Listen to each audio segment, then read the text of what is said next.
নমস্কার। একটা অন্য ধরনের অভিজ্ঞতা জাস্ট আপনাদের সঙ্গে একটু শেয়ার করার জন্য। আমার নিজের জীবনেরও একটা অধ্যায়, যখন চিট ফান্ড এই বিতর্কটা চলছে, তো এখন সেই সময়টায় আমার মনে আছে যে একটি টিভি চ্যানেল, তারা বিরাট একটা টক শো চলছিল, চিট ফান্ড কত খারাপ ইত্যাদি ইত্যাদি। তো যেহেতু আমি বিতর্কিত, ফলে সে সময় আমার গ্রেফতারির ঠিক আগে, তো আমাকে তারা ফোনে যোগাযোগ করেন।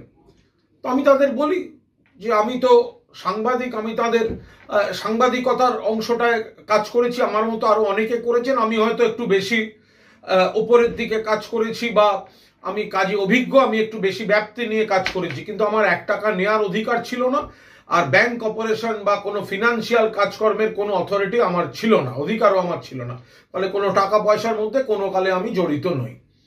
কিন্তু আমি তখন দেখলাম যে যখন এই যে যে যে টক শোটা চলছে, এটা প্রথম সারির চ্যানেলে, তো তখন ঘটনাচক্রে তো একটা ব্রেক হলো, আমাকে ফোনে জিজ্ঞাসা করছিলেন। তো ফোনে আমাকে বললেন একটু লাইনে থাকুন, আবার আমরা ফিরে আসছি একটু বিরতির পর। তো আমি অবাক হয়ে দেখলাম, আমি তো বাড়িতে বসে ফোন ইন দিচ্ছিলাম, সামনে টিভি ছিল, আমি দেখলাম চিট ফান্ড কত খারাপ এবং চিট ফান্ড নিয়ে যে টক শো চলছে তার মধ্যে থেকেই আমায় ফোন ইনে কত কড়া প্রশ্ন করা হলো। আবার ব্রেকে দেখি 8টা বিজ্ঞাপনের মধ্যে 4খানা হচ্ছে ওই অনুষ্ঠানে অন্য 4টি চিট ফান্ডের, তারা তখনও বন্ধ হয়নি বা তারা তখনও চলছে। আমি বিচিত্র আমার এই অভিজ্ঞতা যে চিট ফান্ড যদি খারাপ হয়, আমি যদি সাংবাদিক হিসেবে তাদের মিডিয়া সেকশনে চাকরি করে দোষ হয়ে থাকে, তাহলে আমাকে যারা প্রশ্ন করছেন তাদের যে ব্রেক, সেখানে কি করে চিট ফান্ডেরই বিজ্ঞাপন হতে পারে? এই অনুষ্ঠানটির অন্যতম নিবেদক গেল। আবার বহু যুগ বাদে এরকম মাঝে মাঝে কন্ট্রাডিকশন থাকে, আমি নিজেও মিডিয়ার লোক, আমি কম্পালশন বুঝি, আমি কারোর নাম করছি না, যন্ত্রণা থেকে বলছি। আবার ধরুন আরেকটি চ্যানেল, এখন এই 2024-এর কথা ধরা যাক, একটা বিতর্কিত লটারি নিয়ে চলছে, এখন লটারি বিতর্কিত, বিরোধী নেতারা বলছেন এটা হচ্ছে অমুক, কেউ বলছেন তমুক, ইডি বলছে একদম তল্লাশি চলছে, আমরা টিভিতেই দেখছি যে এই লটারি হচ্ছে অমুক, দোষ আসল নকল জানি না, যেগুলো দেখানো হচ্ছে।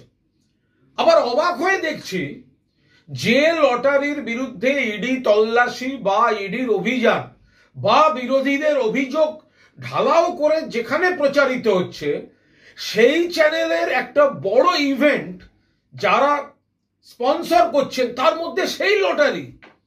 তো এই যে অদ্ভুত বৈপরীত্য, আমি নিজে মিডিয়ায় কাজ করি, কিছু ক্ষেত্রে বিজ্ঞাপন যারা বৈধ তাদেরটা নেওয়ার মধ্যে কোনো অপরাধ নেই, হয়তো কিছু জিনিস এজেন্সির মাধ্যমেও আসে, কিন্তু এই যে যখন এই যে বলা হয় না, আপনি তো জানেন চিট ফান্ড খারাপ, তাহলে আপনি চাকরি করতে গেলেন কেন? আমি যখন বলি যে কোন চিট ফান্ডটা খারাপ, সেটা সরকার বলে না দিলে বুঝবো কি করে?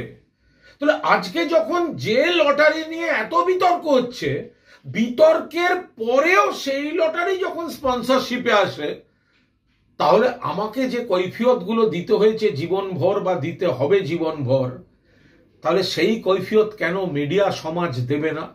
কোন মিডিয়া, কোন চ্যানেল, কোন কাগজ কোন চিট ফান্ডের বিজ্ঞাপনটা নিতে বাকি রেখেছিল?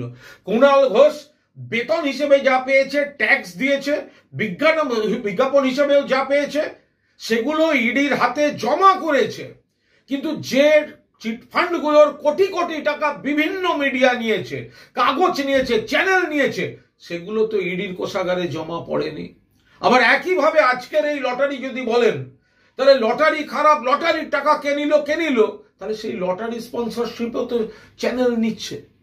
দেখে কনফিউজ লাগলো, জীবনের প্রতি অনেক ঝড়ঝাপটা গেছে। তো আমি কোনো কারোর নাম করলাম না, আমি সবার কম্পালশন জানি, আমিও ইন্ডাস্ট্রির লোক, শুধু আপনাদের বিবেচনার জন্য বিষয়টা আপনাদের সঙ্গে একটু শেয়ার করলাম, কারণ মাঝে মধ্যে মনের মধ্যে একটু অস্থিরতা তৈরি হয় এগুলো দেখলে।